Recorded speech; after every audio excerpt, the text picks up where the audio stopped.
Donc, Alexandre Balkan est avant tout éditeur.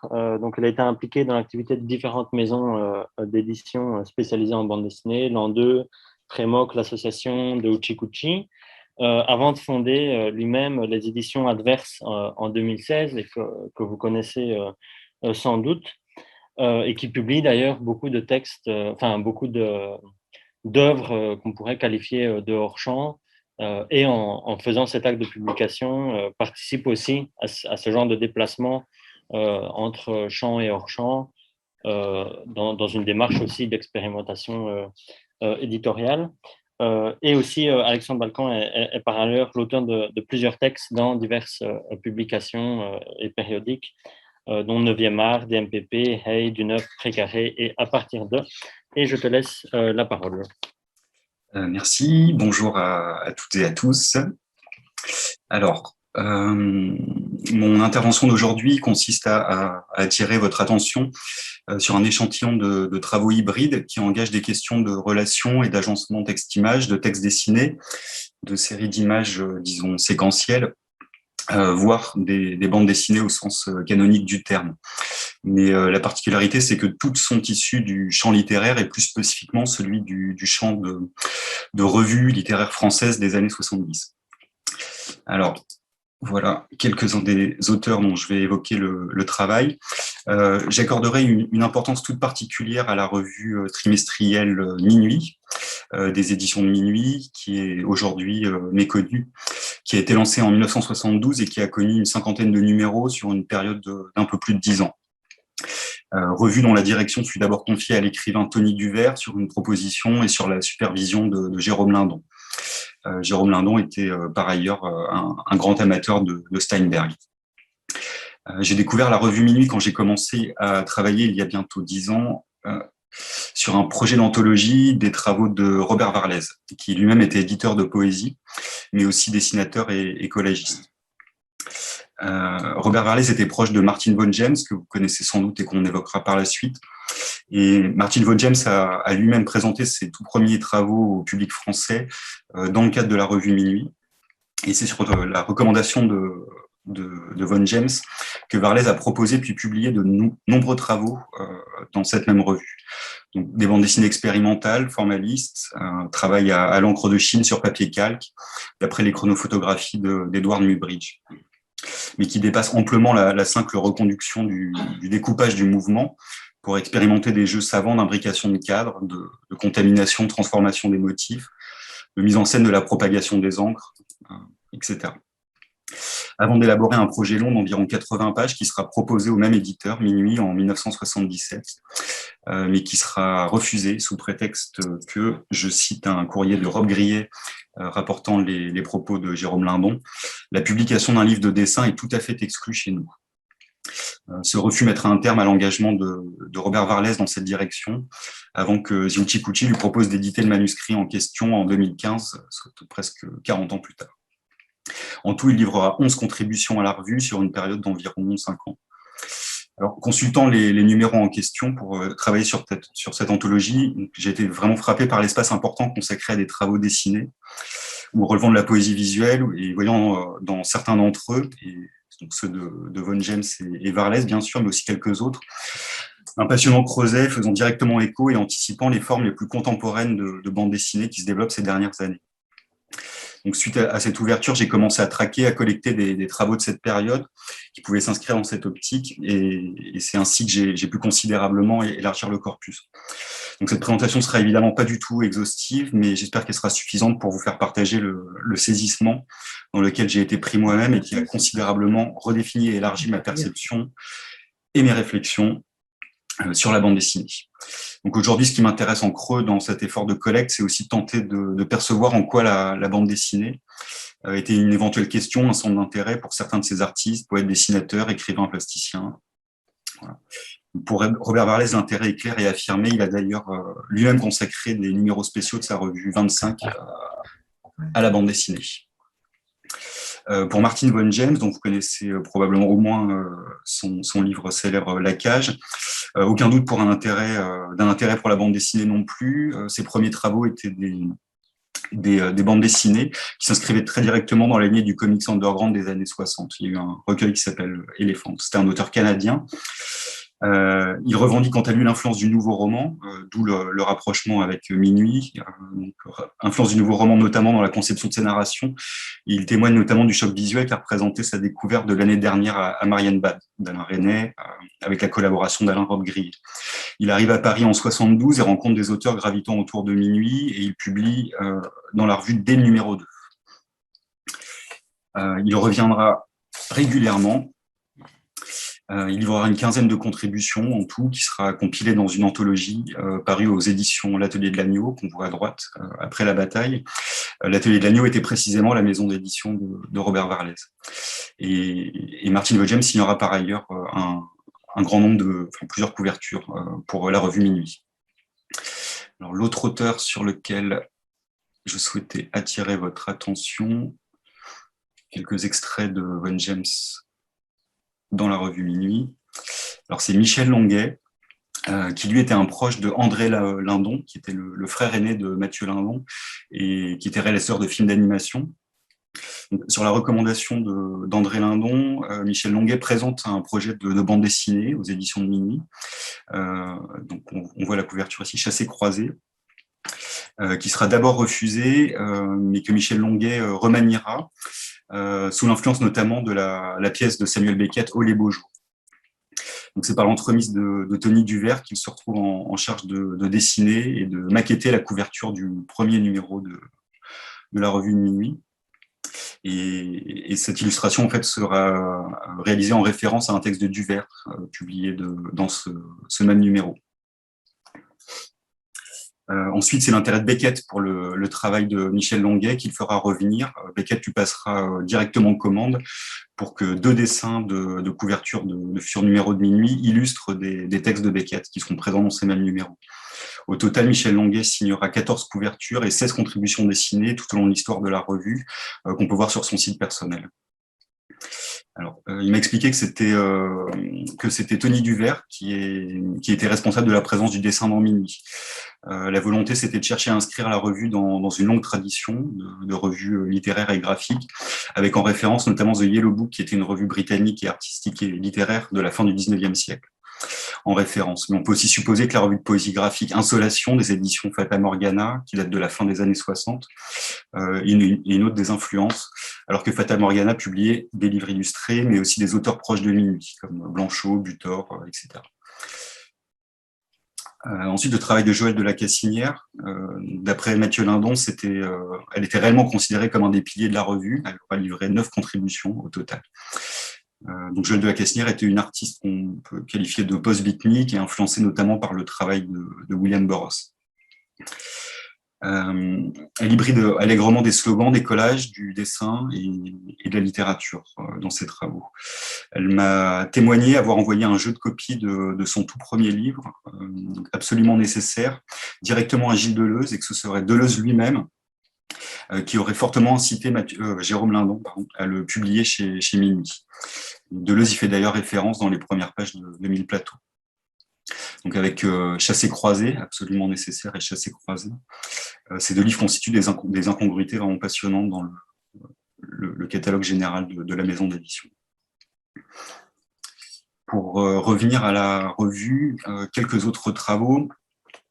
Alors, Michel Vacher était écrivain, plasticien, il n'a participé qu'à 3 numéros, plutôt au début, mais on voit ici comme il mobilise à la fois des systèmes d'agencement empruntés à la bande dessinée, mais qu'il utilise encore en tant que matériau source pour ces sortes de cut-up graphico-littéraires, notamment sur la planche de gauche. Alors, je manque encore d'informations sur les quelques artistes qui suivent.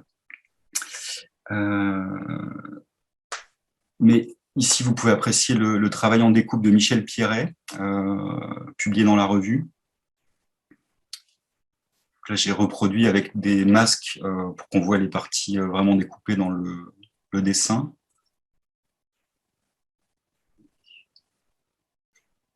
Et on peut aussi apprécier cette très curieuse bande dessinée de la même artiste.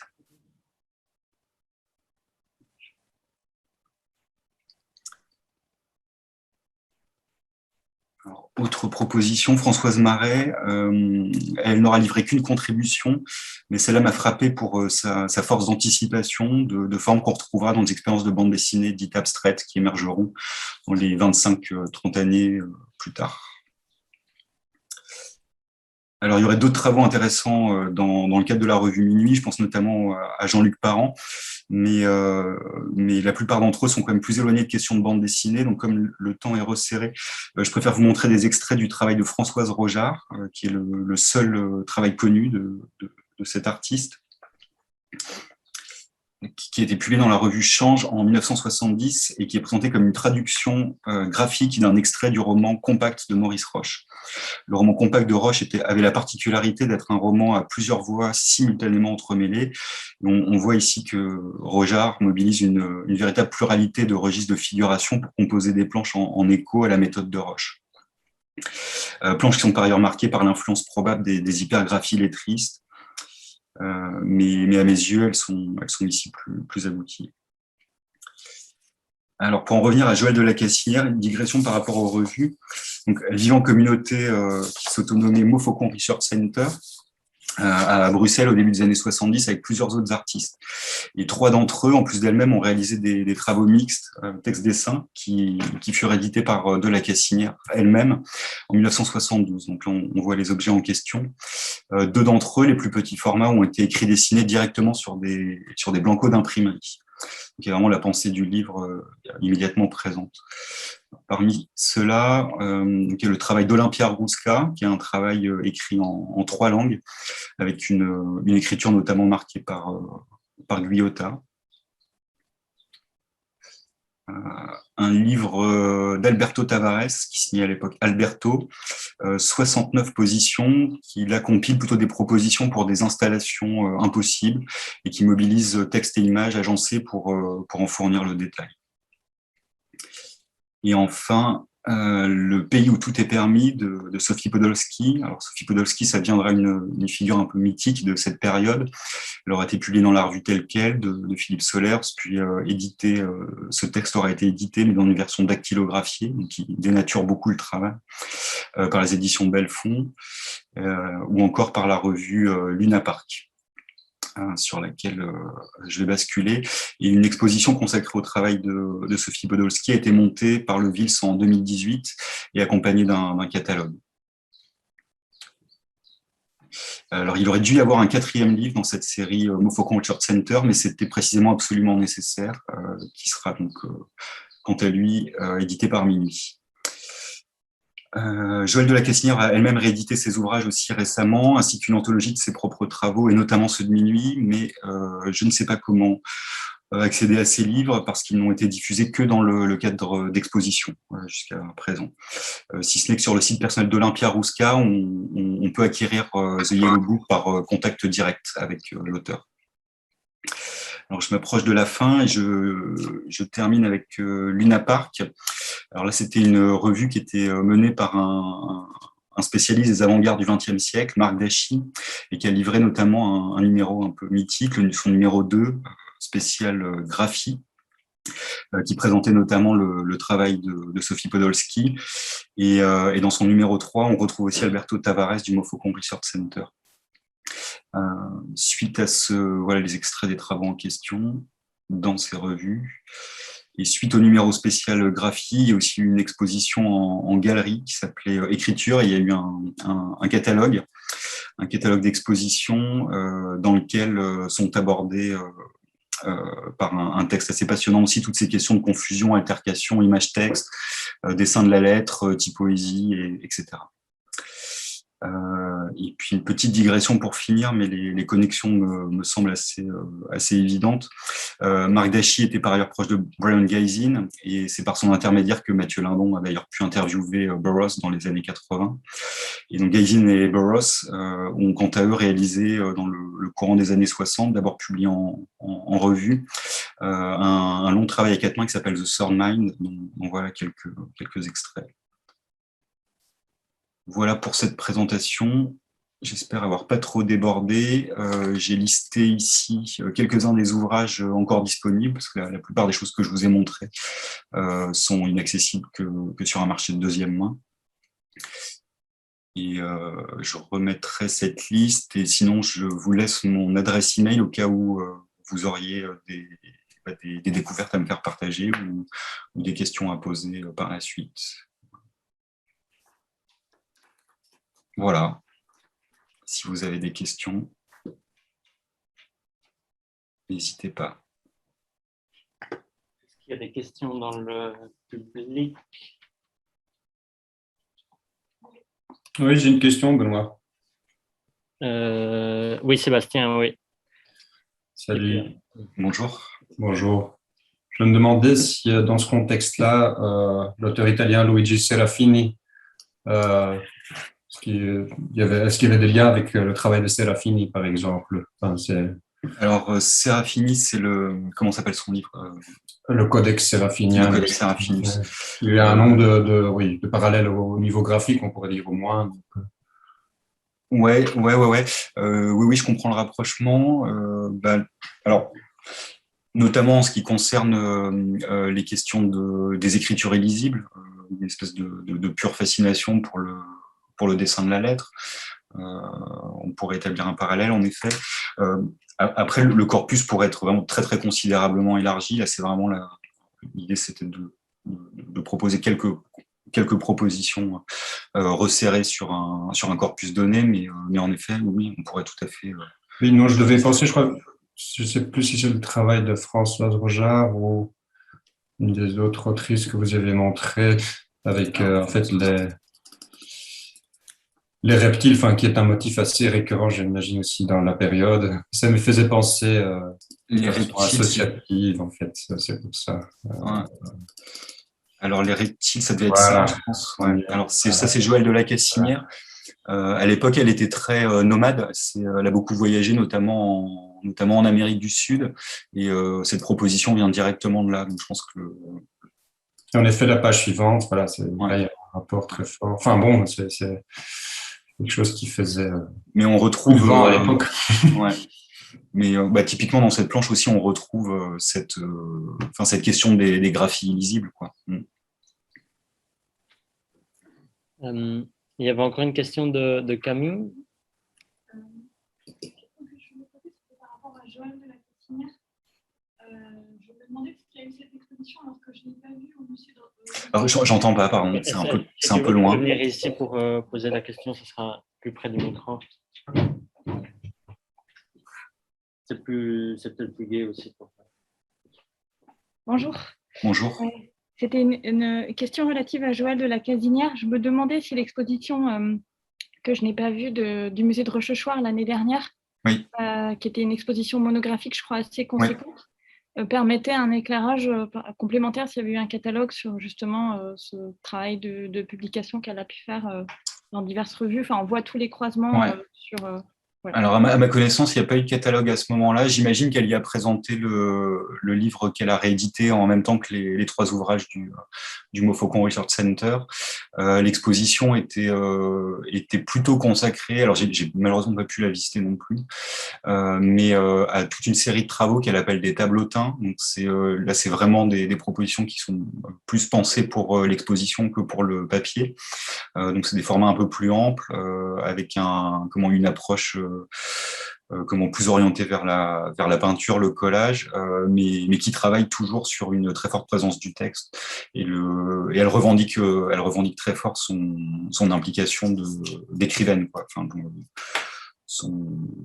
La valeur de la littérature dans tout son travail, même si, encore une fois, dans cette exposition, c'était plutôt des pièces de l'ordre de tableaux à proprement parler, quoi, plus que des œuvres papier. Yeah. Une question de Yelena et puis Denis. Une question plus pratique, existe une base de données, des choses déjà digitalisées comme il existe en Italie avec les CAPTI on peut lire tous ces périodiques, les revues des années 70, Lotta Poetica, Marcatré, on peut voir les mêmes choses qu'on vous avez montré. Il existe une chose que je peux aller en ligne et regarder de la même manière que je peux lire des revues des années 70 italiennes, comme Le Minuit français. C'est pas digitalisé ou... Pas que je sache. En tout cas, j'en ai pas trouvé trace. On peut évidemment les consulter en bibliothèque. Après, la revue Minuit, on peut en trouver quand même un grand nombre d'exemplaires d'occasion à des prix assez raisonnables, à l'exception des tout premiers numéros. Non, parce que je demande, je sais pas si vous connaissez Capti. Capti.it, c'est complètement, vous pouvez chercher, il y a des choses comme la poesia contro fumetto de Luciano Ori, toutes quelle cose, toutes les choses qui sont la même chose que vous avez montré, c'est la même idée, la poésie visuelle, le fumetto italien alternatif dans les revues littéraires. En Italie. En Italie. C'est en Italie aussi Lotta Poetica qui était aussi distribuée beaucoup en France et en Brésil, comme ça. Mais rien. On attend de la digitalisation, j'espère. Et alors, le site que vous avez mentionné c'est capti.it. Capti, C-A-P-T-I.it, c'est la Contemporary Art Archives Periodicals Texts Illustrations. Je vous remercie. Mais... Oui, j'ai aussi constaté récemment qu'il y avait une dynamique très forte au Brésil aussi dans les années 60. Ça, je crois qu'on peut dégoter des archives numérisées. Ouais. Oui, au Brésil, c'est aussi numérisé Código. C'est numérisé Código, oui, de 1975. Denis ? Oui, merci. Très rapidement, sur Sophie Podolsky, c'est vrai que c'est un personnage qui est devenu mythique, notamment grâce au roman de Roberto Bolaño, où elle apparaît souvent.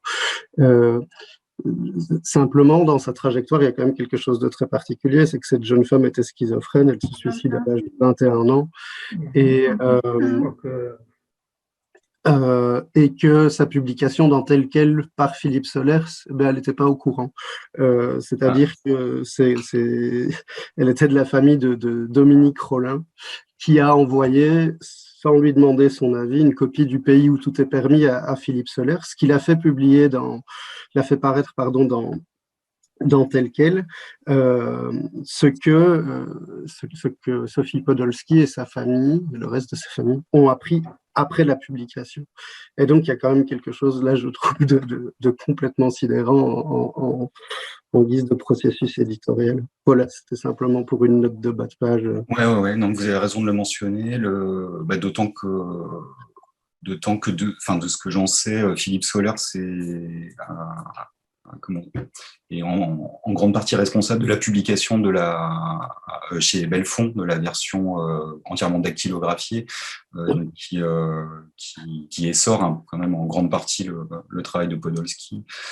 Et je crois qu'il y a un extrait de courrier dans le catalogue d'exposition du Vils où elle fait mention quand même à Solers de la perte que représente la disparition de toute sa graphie manuelle, de tous les dessins, etc. Oui, c'est ça. C'est lui qui fait la préface.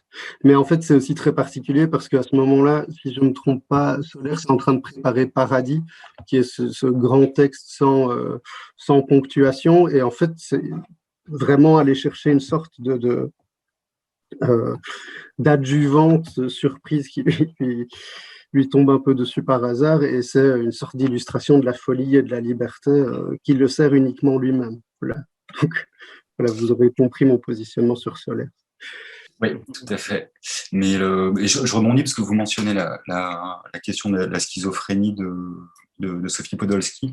En fait, j'ai appris qu'elle avait fait un séjour à Laborde, à l'époque que je sache, Guattari exerçait. Et je me demande, j'ai pas eu de témoignage direct, j'ai pas de confirmation, mais si ce que je racontais sur le fait que Joël de la Cassinière a elle envoyé directement son manuscrit à Gilles Deleuze, témoigne pas aussi d'intérêt, de connexion avec ce qui s'est joué du côté de la schizophrénie de Podolsky.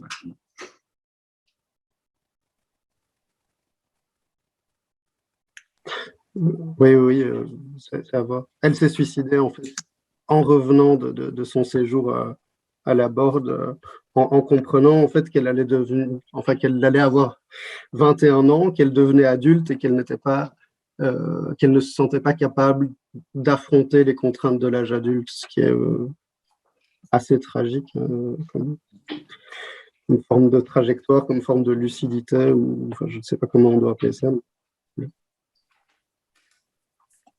Il y a une autre question de Jean-Charles qui va venir au pupitre.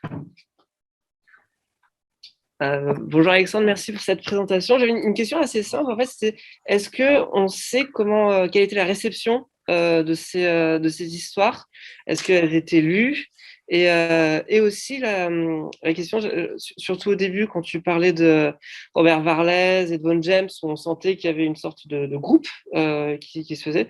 Et est-ce que tous ces auteurs que tu nous présentes se lisaient ensemble? Est-ce qu'il y a une sorte de champ d'une littérature, d'une poésie graphique qu'on pourrait constituer à partir du corpus que tu nous as présenté? Alors, c'est une question à laquelle j'ai pas de réponse très précise à donner. Des témoignages que j'ai récoltés jusqu'à présent, j'ai pas l'impression qu'il y avait quelque chose réellement de l'ordre d'une scène. Enfin, il y avait donc voilà, bon, dans le Mofocon Research Center, c'était clair. C'était un groupe d'artistes qui vivaient au même endroit. Le livre de Sophie Podolsky, le livre d'Olympia Rouska ont même été dessinés côte à côte. En fait, elles sont toutes les deux parties un été avec des blancos d'imprimerie. Elles l'ont dessiné en 2 mois. Elles s'étaient donné pour défi de remplir ces blancos. L'amitié entre Robert Varlez et Martin Von James, voilà. Il y avait des correspondances, évidemment, mais en fait, quand j'ai posé la question frontalement à certains d'entre eux, dont Michel Longuet, etc., et même à Mathieu Lindon, parmi mes questions, il y avait ça. Est-ce que les gens se retrouvaient, par exemple, dans des galeries, au moment des expositions, etc. A priori, c'était finalement assez peu le cas. Donc, à part peut-être les artistes qui étaient tous un peu directement concernés, je pense que l'exposition écriture organisée par Marc Dachy suite au Luna Park spécial graphie a été un des moments vraiment de rassemblement, et notamment le catalogue. Vraiment le catalogue. Il y a beaucoup de propositions. Oui. Mais donc, pour ce qui est vraiment l'idée d'une scène, entre guillemets, la conscience d'appartenir à un mouvement commun,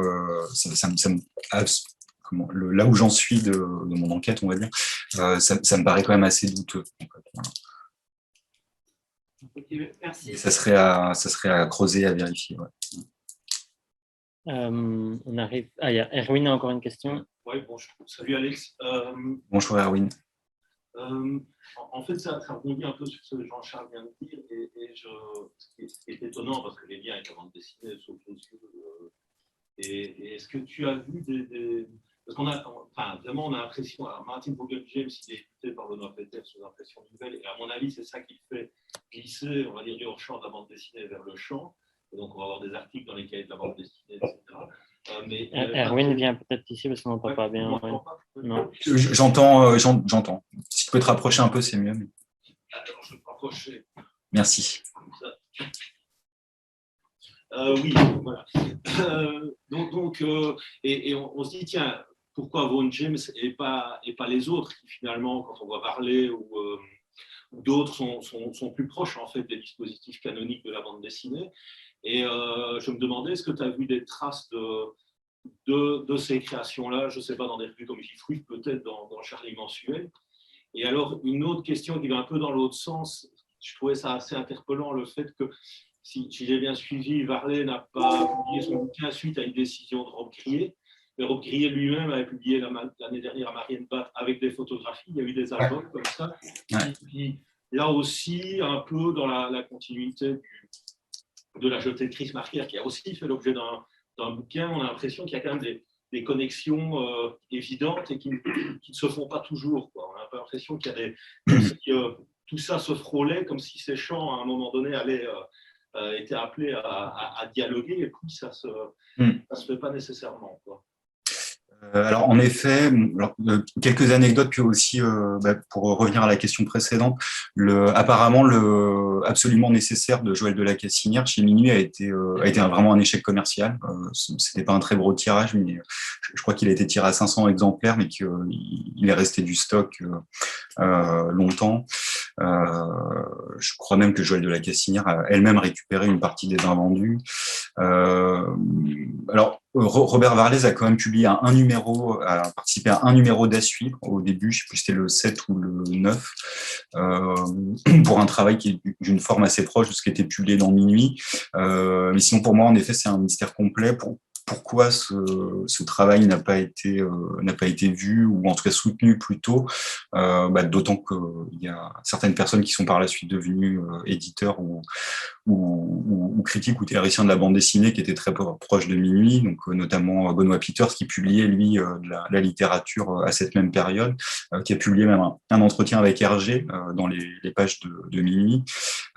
J'étais aussi très surpris de découvrir la réponse de Rob Grillet, qui se faisait le relais de la réponse de Jérôme sur le refus du projet de Robert Varlez, parce que précisément il y avait ces précédents notamment du livre de Michel Longuet et de Joël de la Cassinière. Après, on est quand même obligé de reconnaître que la présence du texte, et notamment quand j'ai appris que le Beckett était une grosse influence pour le manuscrit de Longuet, bon, il y a une partie on va dire littéraire qui était beaucoup plus insistante dans le cadre de Longuet et de Von James. Et après, sur la question de la bande dessinée, ce qui interroge aussi, ce qui pose question, c'est une des choses sur lesquelles je vais essayer de travailler en prolongeant, c'est la bande dessinée est évoquée, soit pas du tout, en fait. Enfin, on évite sciemment d'utiliser l'expression, soit du bout des lèvres ou pour le contredire, ou pour parler de formes de dépassement. Et en fait, peu sont les artistes à s'engager dans ces formes qui revendiquent l'appellation ou qui mentionnent la bande dessinée, ne serait-ce que comme influence. On en parlait avec Claudius à l'instant, on pensait aussi aux travaux d'Ino Buzzati, qui s'appelle quand même Poema a Francoffi. Donc c'était vraiment, là, c'était écrit, c'était sur la couverture, et jusqu'à, à mon avis, la parution chez Actes Sud, c'est quelque chose qui n'est jamais rentré dans le champ de la bande dessinée. Je pense qu'il y avait quand même par rapport à parler, il faudrait voir, ce serait vraiment passionnant de savoir, parce que je pense qu'il y a quand même pas mal de gens là-dedans qui ont des liens avec la bande dessinée, mais y compris la plus canonique qui soit, les comics américains des années 30, du Tarzan ou des choses comme ça. Je suis sûr qu'il y a des influences qui viennent de là. Et on a un peu, je ne sais pas, de loin comme ça, on a aussi l'impression que le microcosme de la bande dessinée, pour parler comme menu, ne voulait surtout pas intégrer ces choses-là. Un petit peu comme si des deux côtés, on ne peut pas se parler, parce que, et ce malaise-là mériterait d'être interrogé. Se demander pourquoi à un moment donné il a sauté aussi, qu'on est rentré dans Dans J-Fwif, il parle de Maurice Lemaître, du mouvement hypergraphique, donc il y a quand même des fois un peu d'émotion. J-Fwif, c'est vraiment le seul qui, à un moment donné, s'intéresse un petit peu au hors-champ. Il y a peut-être l'année dernière Marianne Batt, il y a une espèce de roman muet de Yann Crivet assez étonnant aussi. Ok. On va devoir continuer la conversation soit dans le chat, soit par email. Un tout grand merci, Alex, pour cette belle traversée du panorama des revues des années 70. Et maintenant, on va... Merci à vous. Est-ce que tu peux quitter le partage d'écran? Oui. Merci.